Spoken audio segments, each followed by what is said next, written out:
Welcome to the Sanity Project podcast, where you can awaken your mind to clarity and success even in today's life challenges. We're here to provide insights and solutions that will help you live a sane, healthy, and prosperous life. Here's your host, Joanne Victoria. Hello, everybody. This is Joanne Victoria with another amazing episode of the Sanity Project podcast.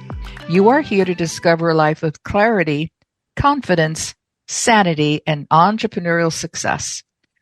And our guest today is a multi-time author of 8 books, 7 or 8. And he's going to talk about leadership. And he has had a career that has spread throughout the United States. And his name is Brad Dude. Is everybody here, Brad? We are. That's great. Thank you. Okay, good. And he has spent his career providing leadership training, organization development, program evaluation, workforce training, coaching, and project management services to U.S. government agencies, public and nonprofit organizations, and private sector enterprises in more than 30 territories and countries around the world. And we'll go through his book titles in a minute, but first I want to say, hi, Brad. Hi, Joanne. So nice to be here today. Yes, and to talk briefly about your books. You've got Finding Eden, Quick, I Need to Be a Leader in 30 Days, 40 Tips for Figuring Out Your Boss, Successfully Applying the Basic Elements of Temperament at Work, and What Makes You Tick and What Ticks You Off. That's pretty good. Oh, there's a couple more. The Great Shadows, 5 Christmas Secrets, and Keeping Our Teenagers Safe on the Road Should Be No Accident. A lot of books. Yeah, thank you. There's a theme that runs through them all, which is leadership. Even Finding Eden, which is my latest, it's a novel, kind of set in the Mediterranean Sea with migrants trying to find a safe homeland and dealing with pirates and the challenges of being asylum seekers and the challenges that they go through. It's a way for me to take kind of the leadership principles that the other 6 books kind of talk about and put it into a kind of a fun story and to have some characters display that leadership.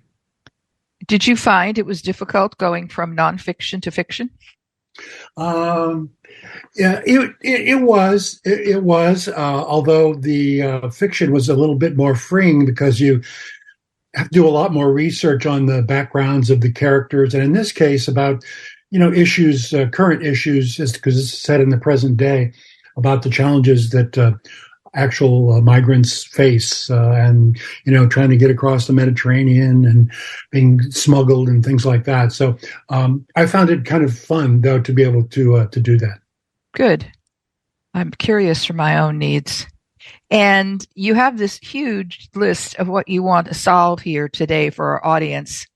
And I want to know how you got here. I mean, what did Brad decide to do? One day get up and decide he was going to be a leader or teach people how to lead, or what? What happened? Oh, I was kind of thrown into it, like anybody else. I was a Peace Corps volunteer, and all of a sudden I'm a teacher without much of a background in teaching, but I was teaching English, so that helped out in the Central Pacific on an outer island in the Marshall Islands.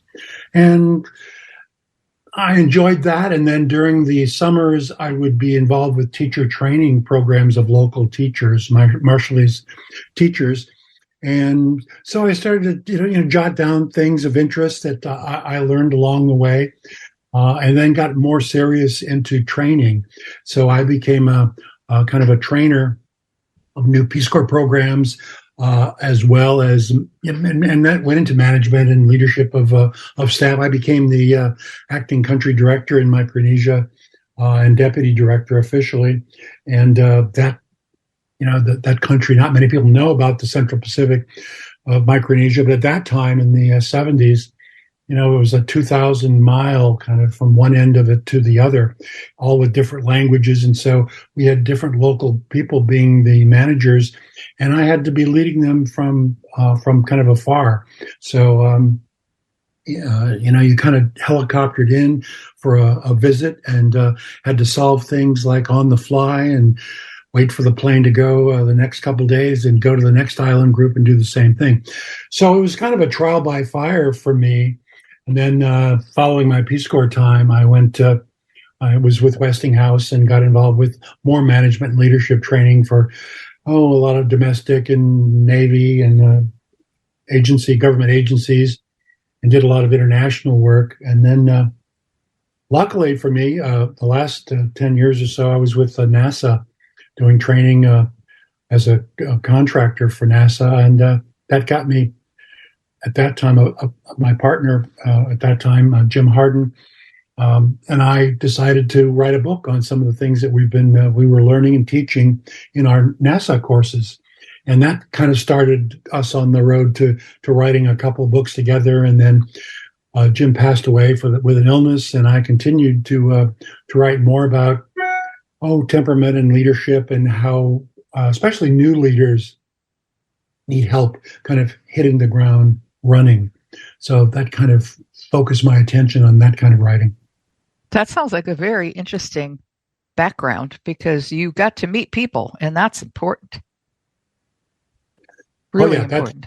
That is the most important thing. I mean, I think we've all had bosses or managers or leaders who kind of remain in their office, and you're supposed to kind of figure out on your own what they want you to do. And in fact, that was kind of why I wrote that one book of 40 Tips for Figuring Out Your Boss.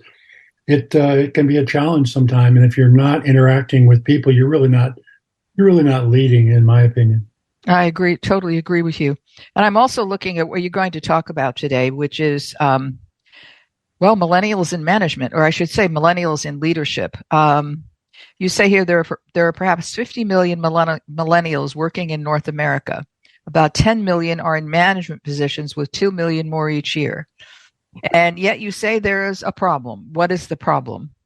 Well, the problem is that they are typically, and this is, a generalization to some extent, but the research is from the Ken Blanchard. That's where I got that information. Mm-hmm.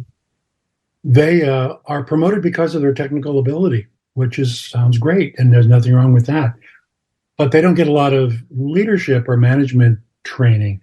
It's assumed that because they are very skilled technically, that makes them a good leader or manager, and that's just not the case. Who told the boss that? I mean, seriously, that's ridiculous, but it is true. Yeah, and what happens is when, after a while, they don't know what to do as leaders, and they end up kind of going back to what they do know, which is the technical side, and that means looking over the shoulders of the people that are actually doing the work, and that's micromanaging. That's not good, and that leads to morale issues and dysfunction in an organization. So the idea, some of these bad habits that they pick up, often the first year that they're in leadership or management positions, often stick with them their whole careers. And not many people change them. Oftentimes you don't even go to a management or leadership training until you're like 7 years on the job, 7 or 8 years in your position. So the thought was, what can we do to help them in that first year kind of get some positive habits that they will then keep with them all their careers? And that was kind of the reason why I did the latest leadership book, Straight Leadership Nonfiction of Quick, I Need to Be a Leader in 30 Days. It's like, hey, I just got promoted. I'm a technician. What do I need to do? And that's why we kind of focused on that approach for that book. Well, I'm glad you're doing that, because I'm familiar with that method of promoting tech people into leadership, which is totally absurd, and they don't know what to do. They don't communicate normally anyway. They're all about their tech work. And I've seen it happen in the past several years in very, very, very, very, very large companies where people have just left because they can't, people who, want the right job using their skills, and they can't be used because the tech person says you have to do this when it doesn't have anything to do with leadership. Now, do you make a distinction between leadership and management? I sure do. And in the Quick I Need to Be a Leader book, we've got a whole, section on that.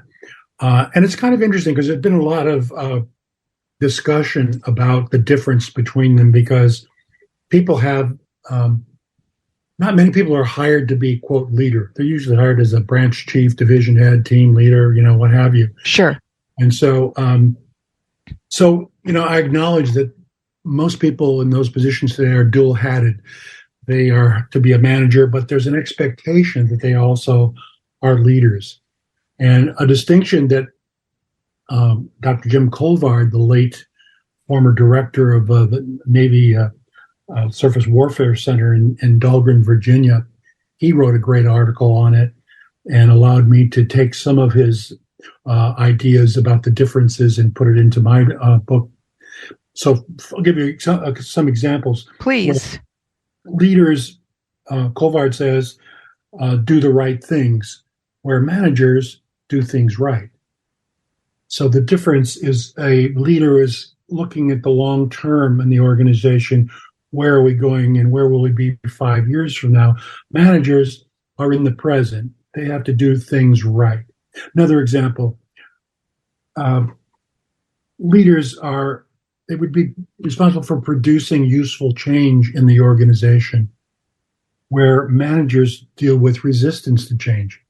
So it's the practical side of management deals with the everyday resistance to any kind of change in the, with employees. Another one was where the leader would design and lead change efforts. Managers carry out the change. So they're the implementers. But the most interesting thing that Jim, in fact, I knew him pretty well, Jim and I used to talk about, he says leaders see where there is no light and hear when there is no sound. Think about that. Where managers see and hear what's going on. And the idea behind that is that a lot of the decisions that leaders have to make and how they guide their organization, they're not going to know if they made the right choice or not for several years down the road.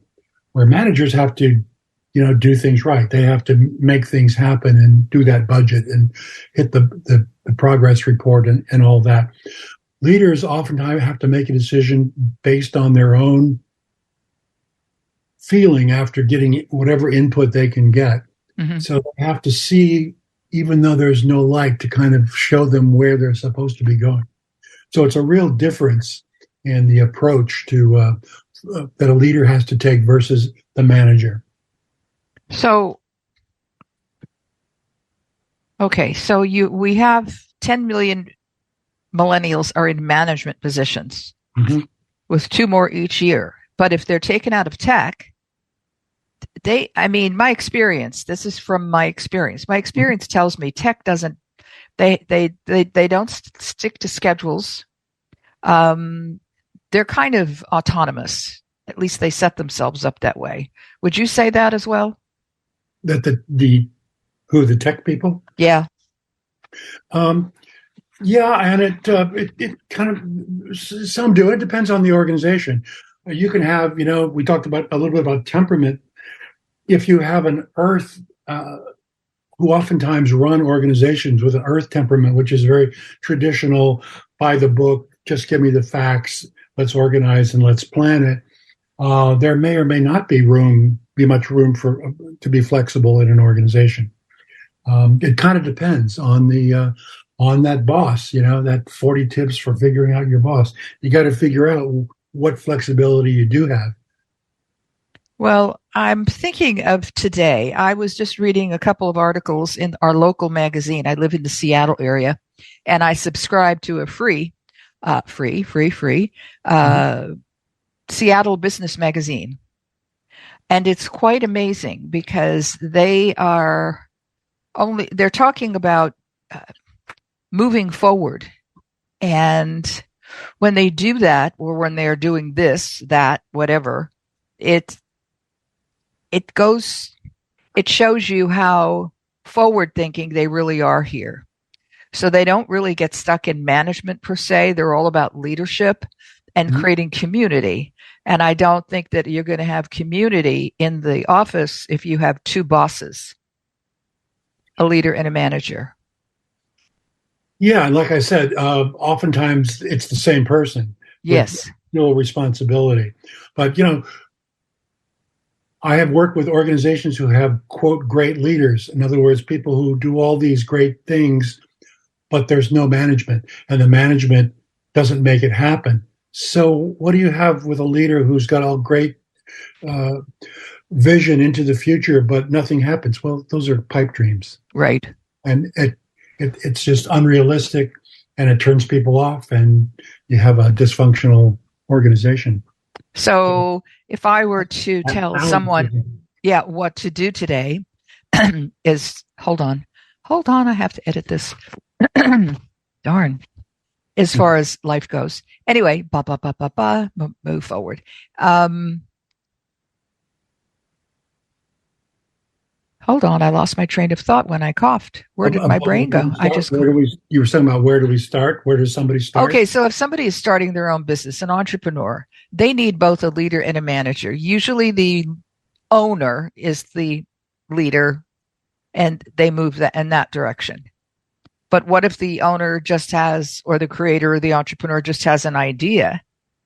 That creates a problem too, because you need, at best, at some point in time down the road, you're going to need a leader and a manager, or more than one manager. Yeah, it could be, depending on, size and scope. But those are skill sets that the organization needs. Right. It comes from, who knows? Now, of course, teaching leadership classes, a main message is you don't have to have the title to be a leader. That gets into the types of power, which I've got in the quick book as well, that just because you have the title or position power, doesn't mean everything's going to be great. So we are training, and my associates have trained people, no matter where they, our idea is wherever you sit in the organization, you can lead. And you lead, by example, by, looking forward to supporting change in the organization, et cetera, et cetera. So, each case is a little bit different. It's hard to generalize, but certainly any leader, any guy with an idea has to start off with what we call in our leadership class self-awareness. And almost all the models and all the books about leadership you read, there'll be a part about self-awareness.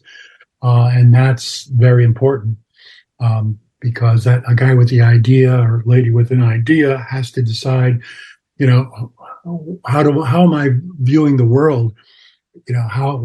What's important to me?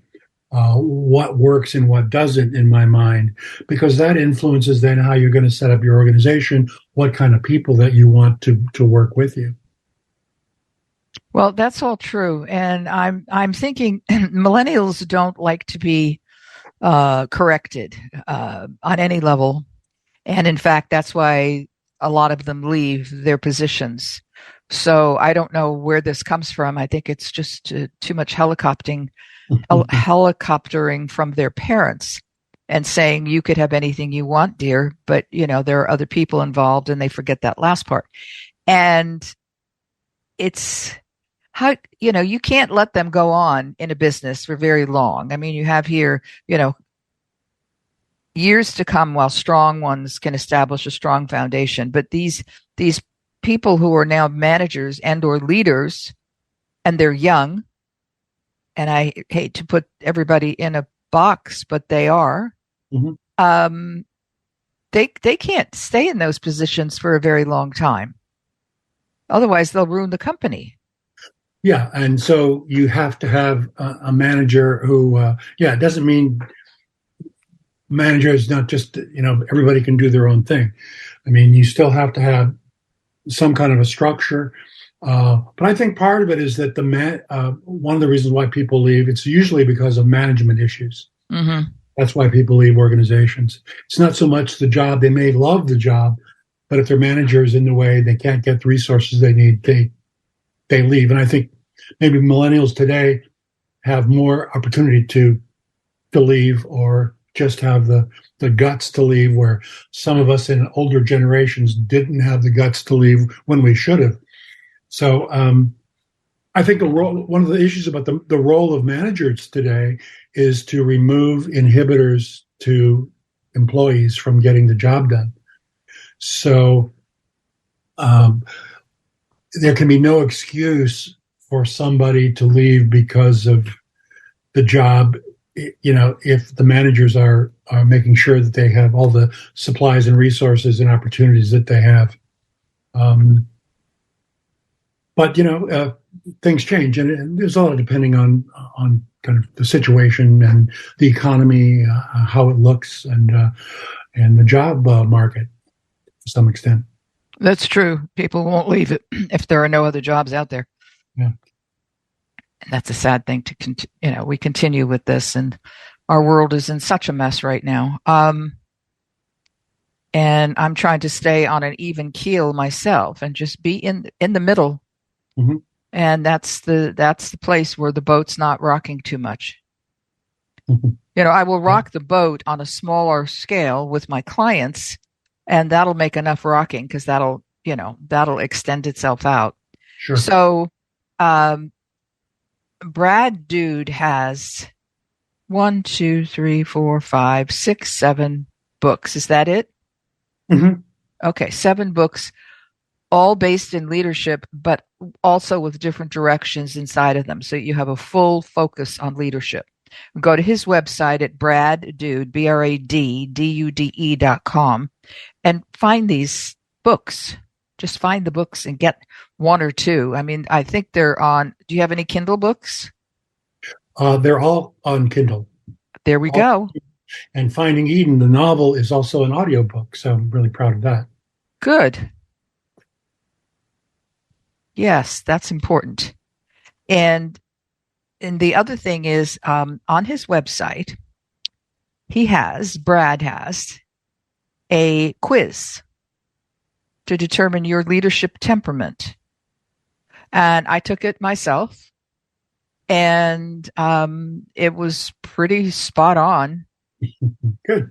I mean, this was who I am. I really don't care what other people think. I mean, in the sense that, but what about? No, I don't care about what about. Let's come to me with some concrete information, and we'll give it a go. But I think if you go to his website at BradDude.com, you will have this quiz to answer.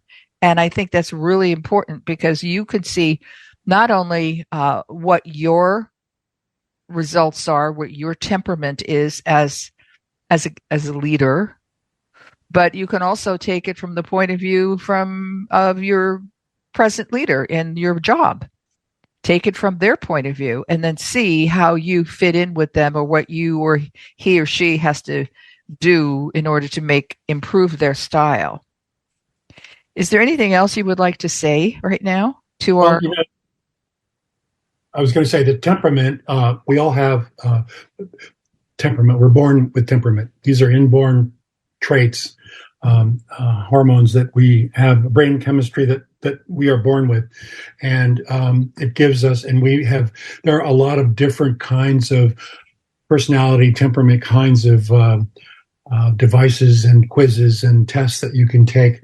What we found at NASA was not many people can remember 16 boxes or 9 boxes that some of the other models use. We use earth, air, fire, water. Easy to remember. They basically are on a spectrum.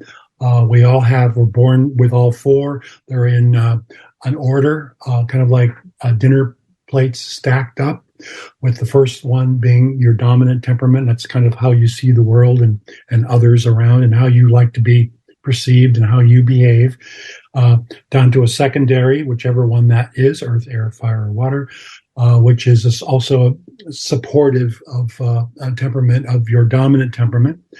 The third one is your tertiary, which when you see behaviors of employees and your boss and things like that, you're pretty neutral. It doesn't kind of elicit an emotional response. The last one, the fourth one, is the most important one kind of for us in our leadership training. It's called your shadow temperament. And that's the one that typically gets us in trouble. It's the one that's least like us. We least enjoy seeing that kind of behavior in others, and we often judge it as negative. So your shadow temperament, in other words, the fourth one, and when you take the quiz, the one with the fewest numbers, the lowest number on it, that's the one you need to work on the most. That's the one that you typically, when you see others behave according to that particular temperament, you often judge it as negative, and that can get us in trouble when you're a leader. So the quiz is a way of kind of very quickly giving us some insight into our four temperaments, of which all of us have all four within us. And then the little description of each one kind of help increase our awareness of how we look at temperament and how it influences the way we view the world. Absolutely. I can see that. As I say, I did take the test myself, but I'm not telling you what it is. You're going to have to figure that out for yourself, those who know me. And there is so much on his website. It's just absolutely amazing. There's, you can book a call with him. You can, book him for a presentation. Everything is right there. There's no guessing games. And that's what I like. It was like really easy to find out, where to go, what to do. And I want to thank you, Brad Dude, for being here today, because this leadership is a huge issue, because nobody knows how to be a leader out there. I mean, I'm sure there are some, but they're not very prevalent. They don't get their name in the news so much as the ones who aren't very good. Exactly right. And I don't know what we can do about it. Just choose properly. If you want to be a leader, buy one of these books. Finding Eden, Quick, I Need to Be a Leader in 30 Days, 40 Tips for Figuring Out Your Boss, Successfully Applying the Basic Elements of Temperament at Work, and What Makes You Tick and What Ticks You Off.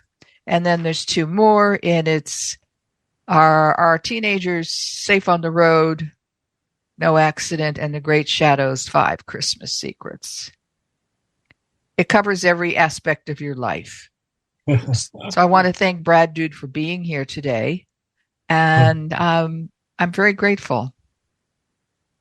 I am too. I really appreciate the time. It was a delight to talk with you, and hopefully your listeners will take advantage of some of the things we talked about and take a look at the website. It's braddude.com. You can't miss it, and love to hear from them. Thanks so much. Thank you. Take care. Bye-bye. I hope you enjoyed this episode of the Sanity Project podcast. Please go to AskJoanneVictoria.com to listen to more podcasts. Check out Joanne's coaching programs and get a free copy of her report, 5 Steps to Achieve Life-Work Harmony.